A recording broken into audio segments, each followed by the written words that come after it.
Hello students, class 9 geography का chapter drainage नाम सुन के ही थोड़ा टेंशन होता है ना। पर डोंट वरी, आज इस एक सेशन में हम इंडिया की नदियों की पूरी कहानी स्टार्ट से एंड तक एकदम मास्टर कर लेंगे। तो सीट बेल्ट बांध लो, चलो शुरू करते हैं।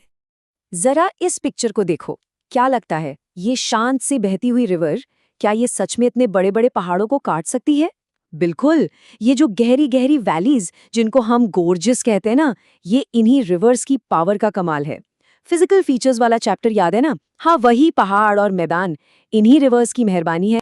तो इस चैप्टर का नाम है ड्रेनेज। अब ये वर्ड सुनने में थोड़ा टेक्निकल लगता है, पर इसका मतलब बहुत ही सिंपल है। सोचो, अपने घर में ड्रेनेज सिस्टम होता है ना, जो सारा पानी बाहर निकालता है। बस बिल्कुल वैसे किसी भी एरिया का रिवर सिस्टम, मतलब वहाँ की मेन रिवर और उसकी सारी छोटी बड़ी हेल्पर रिवर्स, ये सब मिलकर जो एक नेटवर्क बनाती है ना, उसे ही हम ड्रेनेज कहते हैं। सिंपल। ये रहा आज का अपना रोड मैप। सबसे पहले हम समझेंगे कि आखिर ये ड्रेनेज सिस्टम है क्या। फिर इंडिया की 2 रिवर टीम्स से मिलेंगे, टीम हिमालयन और टीम पेनिनसुला। उसके बाद इन टीम्स के सुपरस्टार्स जैसे गंगा और गोदावरी को डिटेल में जानेंगे। लेक्स और इकोनॉमी में रिवर्स का क्या रोल है वो भी देखेंगे, और लास्ट में एक सुपर क्विक रिवीजन के साथ चैप्टर को पैक कर देंगे। चलो अपने सफर का पहला स्टॉप शुरू करते हैं। देखो, ये जो बेसिक कॉन्सेप्ट्स है ना, ये बहुत बहुत इंपॉर्टेंट है। ये पूरे चैप्टर की नींव है, फाउंडेशन। इसको समझ लिया ना, तो आगे सब कुछ एकदम इजी लगेगा। अच्छा, अब 2 इम्पॉर्टेंट टर्म्स समझते हैं, ड्रेनेज बेसिन और वाटर डिवाइड। सोचो, एक रिवर और उसकी सारी हेल्पर रिवर्स हैं। ये सब मिलकर जितने भी एरिया का पानी बहाकर ले जाती हैं, उस पूरे एरिया को उस रिवर का ड्रेनेज बेसिन कहते हैं। और ये वाटर डिवाइड क्या है? स्लाइड में देखो, ये जो ऊंचा सा पहाड़ है, ये क्या कर रहा है? पानी को 2 अलग अलग तरफ भेज रहा है ना। बस ऐसी ही कोई भी ऊंची जमीन जो 2 ड्रेनेज बेसिन्स को अलग करती है, उसे वाटर डिवाइड कहते हैं। तो इंडिया में रिवर्स की 2 मेन टीम्स हैं। टीम नंबर 1 टीम हिमालयन और टीम नंबर 2 टीम पेनिनसुला। और हाँ, इन दोनों टीम्स के खिलने का स्टाइल, यानी इनके बहने का तरीका और इनके फीचर्स बिल्कुल अलग अलग हैं। ये स्लाइड, इस पे स्टार मार्क कर लो, एग्जाम्स के लिए सुपर सुपर इंपॉर्टेंट है, बिल्कुल ध्यान से समझना। हिमालयन रिवर्स ये निकलती हैं ग्लेशियर्स से, इसलिए ये पेरेनियल हैं। पेरेनियल मतलब जिनमें साल भर पानी रहता है। वहीं पेनिनसुलर रिवर्स बेचारी बारिश पर डिपेंड करती हैं, इसलिए ये सीजनल हैं।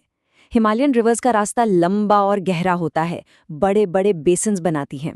और पेनिनसुलर रिवर्स छोटा और शैलो कोर्स, और इनके बेसिन्स भी कंपैरेटिवली छोटे होते हैं। तो चलो अब मिलते हैं टीम हिमालयन के 3 सुपरस्टार्स से। कौन है ये?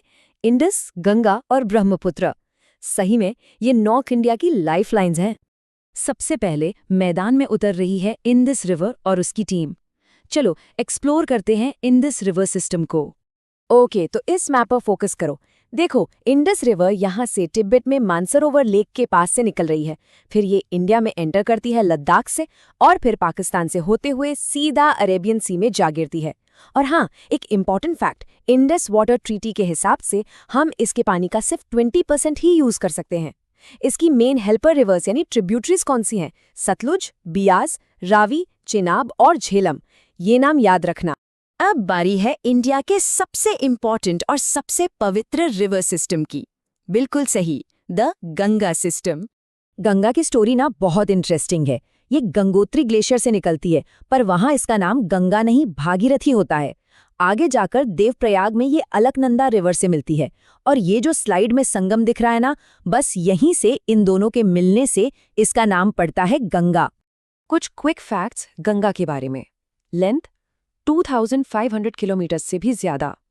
इसकी सबसे बड़ी ट्रिब्यूटरी है यमुना, और अपने सफर के एंड में ये ब्रह्मपुत्रा के साथ मिलकर बनाती है दुनिया का सबसे बड़ा डेल्टा, द सुंदरबन डेल्टा। और हाँ, एक पॉइंट जो वाटर डिवाइड का था, अंबाला शहर इंडस और गंगा सिस्टम के बीच का वाटर डिवाइड है, ये याद रखना। चलो अब इंडिया के ईस्टर्न साइड चलते हैं और मिलते हैं ब्रह्मपुत्र रिवर से। ये बड़ी ही इंटरेस्टिंग रिवर है, इसके नाम बदलते रहते हैं।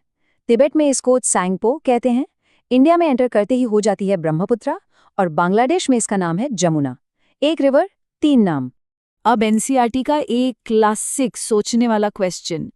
सोचो, ब्रह्मपुत्र का ज्यादातर सफर तो तिब्बत में है, लंबा रास्ता है, पर वहां इसमें सिल्ट यानी मिट्टी और कंकड़ बहुत कम होता है। लेकिन जैसे ही ये इंडिया में आती है, ये सिल्ट से भर जाती है। ऐसा क्यों? क्या रीजन हो सकता है? चलो पता लगाते हैं। इसका आंसर बिल्कुल सिंपल है। पॉइंट नंबर 1, तिब्बत एक ठंडा और सूखा एरिया है, cold and dry. Point number 2, इस वजह से रिवर में पानी का वॉल्यूम कम होता है।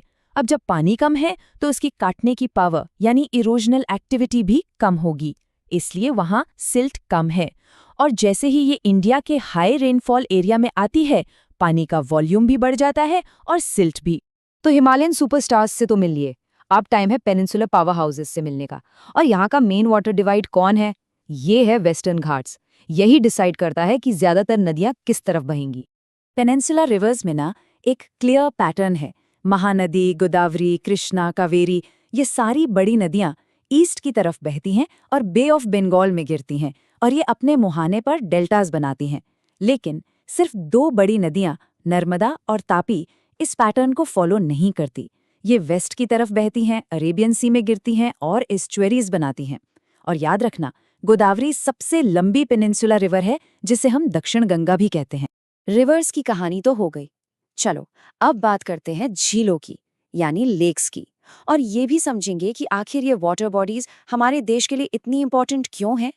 लीजिए, ये स्लाइड तो आपकी एनसीईआरटी एक्सरसाइज का सीधा सीधा सोल्यूशन है। वुलर, दल, चिलिका जैसी लेक्स, ये सब नेचुरल हैं, या तो ग्लेशियर से बनी है या जमीन की मूवमेंट से। और दूसरी तरफ गोबिंद सागर, हेराकुंड जैसी लेक्स को इंसानों ने बनाया है। कैसे? बड़े बड़े डैम्स बनाकर। रिवर सिर्फ पानी का सोर्स नहीं है, ये तो हमारी इकोनॉमी की लाइफलाइन है। सोचो, खेती के लिए पानी, पीने के लिए पानी, बिजली बनाने के लिए, ट्रांसपोर्ट के लिए, सब कुछ तो रिवर्स पर ही डिपेंड करता है। पुरानी सिविलाइजेशन से लेकर आज के मॉडर्न शहर तक सब कहाँ बसे हैं? नदियों के किनारे ही तो। ओके, तो अब तक जो भी पढ़ा उसको फटाफट रिवाइज करने का टाइम आ गया है। चलो एक रैपिड फायर रिवीजन करते हैं। ये पॉइंट्स एग्जाम के लिए बहुत बहुत इंपॉर्टेंट है। तो इस चैप्टर में हमने क्या सीखा? ड्रेनेज का मतलब है रिवर सिस्टम। इंडिया में 2 टीम्स हैं, पेरिनियल हिमालयन और सीजनल पेनिनसुला। हमने Himalayan superstars Indus, Ganga, Brahmaputra को जाना और peninsula power houses Narmada, Tapi, Godavari को समझा। और फाइनली हमने देखा कि रिवर्स और लेक्स हमारी इकोनॉमी की जान है। लेकिन रिवर पोल्यूशन आज एक बहुत बड़ी प्रॉब्लम बन चुका है। इसका एक स्क्रीनशॉट ले लो, क्विक रिवीजन के लिए बेस्ट रहेगा। और इसी के साथ हमारा ये सफर यहाँ खत्म होता है। पर जाने से पहले एक सवाल। हमारी इन्हीं नदियों ने हमें जिंदगी दी, हमारी सिविलाइजेशंस को पाला पोसा, लेकिन आज हम इंडस्ट्रियल वेस्ट और पोल्यूशन से उनका क्या हाल कर रहे हैं? ये सोचने वाली बात है ना?